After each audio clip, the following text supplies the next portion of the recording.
राम रक्षा स्तोत्र। इस राम रक्षा स्तोत्र मंत्र के बुद्ध कौशिक ऋषि हैं, सीता और रामचंद्र देवता हैं, अनुष्टुप छंद है, सीता शक्ति है, श्रीमान हनुमान जी तिलक है तथा श्री रामचंद्र जी की प्रसन्नता के लिए राम रक्षा स्तोत्र के जप में विनियोग किया जाता है। जो धनुष बाण धारण किए हुए हैं, बद पद्मासन से विराजमान है, पीताम्बर पहने हुए, जिनके प्रसन्न नयन नूतल कमल दल से स्पर्धा करते तथा वाम भाग में विराजमान है, श्री सीता जी के मुख कमल से मिले हुए हैं, उन अजानु बाहु मेघ श्याम नाना प्रकार के अलंकारों से विभूषित तथा विशाल जटा झूठधारी श्री रामचंद्र जी का ध्यान करें। श्री रघुनाथ जी का चरित्र 100 करोड़ विस्तार वाला है, उसका एक एक अक्षर भी मनुष्यों के महान पापों को नष्ट करने वाला है। जो नील कमल के समान श्याम वर्ण कमल नयन जटाओं के मुकुट से सुशोभित, हाथों में खंड तुनीर धनुष और वाण धारण करने वाले, राक्षसों के संहारकारी तथा संसार की रक्षा के लिए अपनी लीला से ही अवतीर्ण हुए हैं, उन जन्मा और सर्वव्यापक भगवान राम का जानकी और लक्ष्मण जी के सहित स्मरण कर प्राग पुरुष इस सर्व काम प्रदा और पाप विनाशनी राम रक्षा का पाठ करे। मेरे सिर की राघव और ललाट की दशरथात्मज रक्षा करे, कौशल्या नंदन नेत्रों की रक्षा करे, विश्वामित्र प्रिय कानों को सुरक्षित रखे, यज्ञ रक्षक ज्ञान की सौमित्री वत्सल मुख की रक्षा करे, मेरे जीवा को विद्या निधि कंठ की व्रत वंदित, कंधों की दिव्या युद्ध भुजाओं की भग्नेश्व कार्मुक रक्षा करे, हाथों की सीतापति, हृदय की जाम दगन जीत, मध्य भाग की खरध्वंसी और नाभि की जाम वदाश्रय जामवान की रक्षा करे, कमर की सुग्रीव शक्तियों की हनुमत प्रभु और उर्वों की राक्षस कुल विनाशक रघु श्रेष्ठ रक्षा करें, जानुओं की सेतु कृति, जंघाओं की 10 मुखान तक, चरणों की विभीषण श्रीद और संपूर्ण शरीर की श्री राम रक्षा करें। जो पुण्यवान पुरुष राम बल से इस रक्षा का पाठ करता है, वह दीर्घायु सुखी पुत्रवान और विनय संपन्न हो जाता है। जो जीव पाताल पृथ्वी अथवा आकाश में विचरते हैं और जो छद्म वेश से घूमते रहते हैं, वे राम नामों से सुरक्षित पुरुष को देख भी नहीं सकते। राम रामभद्र रामचंद्र इन नामों का स्मरण करने से मनुष्य पापों से लिप्त नहीं होता और भोग और मोक्ष प्राप्त कर लेता है। जो पुरुष जगत को विजय करने वाले एकमात्र मंत्र राम नाम से सुरक्षित इस स्तोत्र को कंठ में धारण करता है, संपूर्ण सिद्धियां उसके हस्तगत हो जाती है। जो मनुष्य वज पंचर नामक इस राम कवच का स्मरण करता है, उसकी आज्ञा का कहीं उल्लंघन नहीं होता, उसे सर्वत्र जय और मंगल की प्राप्ति होती है।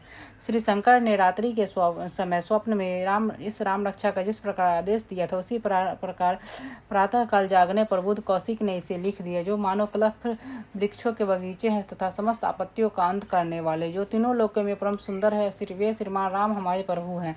जो तरुण अवस्था वाले रूपवान सुकुमार महाबली, कमल के समान विशाल नेत्र वाले, चिर वस्त्र और कृष्ण मृग चर्मधारी, फल मूल आहार करने वाले, संगमी तपस्वी ब्रह्मचारी, संपूर्ण जीवों को शरण देने वाले, समस्त धनुर्धारियों में श्रेष्ठ और राक्षस कुल का नाश करने वाले हैं, वे रघुश्रेष्ठ दशरथ कुमार राम और लक्ष्मण दोनों भाई हमारी रक्षा करे। जिन्होंने संधान किया हुआ धनुष ले रखा है, जो वान का स्पर्श कर रहे हैं तथा अक्षय वानों से युक्त तुरंत लिए हुए हैं, वे राम और लक्ष्मण मेरी रक्षा करने के लिए मार्ग में ही सदा ही मेरे आगे चले। सर्वदा उद्दत कवचधारी, हाथ में खंड लिए, धनुष बाण धारण किए तथा युवा अवस्था वाले भगवान राम लक्ष्मण जी सहित आगे आगे चलकर हमारे मनोरथों की रक्षा करे। रामदास रथी सुर लक्ष्मणानुचर, बलि काकुतस्थ पुरुष पूर्ण कौशल्य, रघुत्तम वेदांत वेद पुराण पुरुषोत्तम, जानकी वल्लभ श्रीमान और अपरामेय पराक्रम, इन नामों का नित्य प्रति श्रद्धा पूर्वक जप करने से मेरा भक्त अश्वमेध यज्ञ से भी अधिक फल प्राप्त करता है, इसमें कोई संदेह नहीं है। जो लोग दुर्वा दल के समान श्याम वर्ण कमल नयन पीताम्बरधारी भगवान राम का इन देवी नामे स्वस्मरण करते हैं, वे संसार चक्र में नहीं पड़ते। लक्ष्मण जी के पूर्वज रघुकुल में श्रेष्ठ, सीता जी के स्वामी अति सुंदर ककुस्तस्थ कुल नंदन, करुणा सागर, गुण निधान, ब्राह्मण भक्त, परम धार्मिक, राजेश्वर, सत्यनिष्ठ, दशरथ पुत्र श्याम और शांत मूर्ति, संपूर्ण लोकों में सुंदर, रघुकुल तिलक, राघव और रामनारी भगवान राम की मैं वंदना करता हूँ।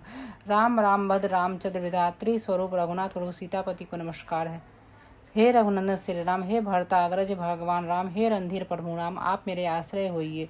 मैं श्री रामचंद्र जी के चरणों का मन से स्मरण करता हूँ, श्री रामचंद्र जी के चरणों का वाणी से कीर्तन करता हूँ, श्री रामचंद्र जी के चरणों के सिर झुकाकर प्रणाम करता हूँ तथा श्री रामचंद्र जी के चरणों की शरण लेता हूँ। राम मेरी माता है, राम मेरे पिता है, राम स्वामी है और राम ही मेरे सखा है, दयामय रामचंद्र ही मेरे सर्वस्व हैं, उनके सिवा और किसी को मैं नहीं जानता, बिल्कुल भी नहीं जानता। जिनकी दाईं ओर लक्ष्मण जी, बाईं ओर जानकी जी और सामने की ओर हनुमान जी विराजमान हैं, उन रघुनाथ जी की मैं वंदना करता हूँ जो संपूर्ण लोकों में सुंदर, रन क्रिया में धीर, कमल नयन, रघुवंश नायक, करुणामूर्ति और करुणा के भंडार हैं। उन श्री रामचंद्र जी की मैं शरण लेता हूँ जिनके मन के समान गति, वायु के समान वेग है। विजयक्रम जितेंद्र, बुद्धिमानों में श्रेष्ठ, उस पवन नंदन वानरागण श्री रामदूत की मैं शरण लेता हूँ। कविता में डाली पर बैठकर मधुर अक्षर वाले राम नाम, इस मधुर नाम को पूजते हुए वाल्मीकि रूप कोकिल की मैं वंदना करता हूँ। आपत्तियों को हरने वाले, सब प्रकार की संपत्ति प्रदान करने वाले लोकाभिराम भगवान राम को मैं बार बार नमस्कार करता हूँ। राम राम ऐसा घोष करना संपूर्ण संसार विजय को भून डालने वाले, समस्त सुख संपत्ति की प्राप्ति कराने वाला तथा यमदूतों को भयभीत कराने वाला है। राजाओं में श्रेष्ठ श्री राम जी सदा विजय को प्राप्त होते हैं। मैं लक्ष्मीपति भगवान राम का भजन करता हूँ। जिन रामचंद्र जी ने संपूर्ण राक्षस सेना का ध्वंस कर दिया था, मैं उनको प्रणाम करता हूँ। राम से बड़ा और कोई आश्रय नहीं। मैं उन रामचंद्र जी का दास हूँ। मेरा चित्त सदा राम से ही लीन रहे। हे राम, आप मेरा उद्धार कीजिए। श्री महादेव जी पार्वती जी से कहते, हे सुमुखी, राम नाम विष्णु सहस्त्र नाम के तुल्य है। मैं सर्वदा राम राम राम इस प्रकार मनोहर राम नाम में ही रमन करता हूँ।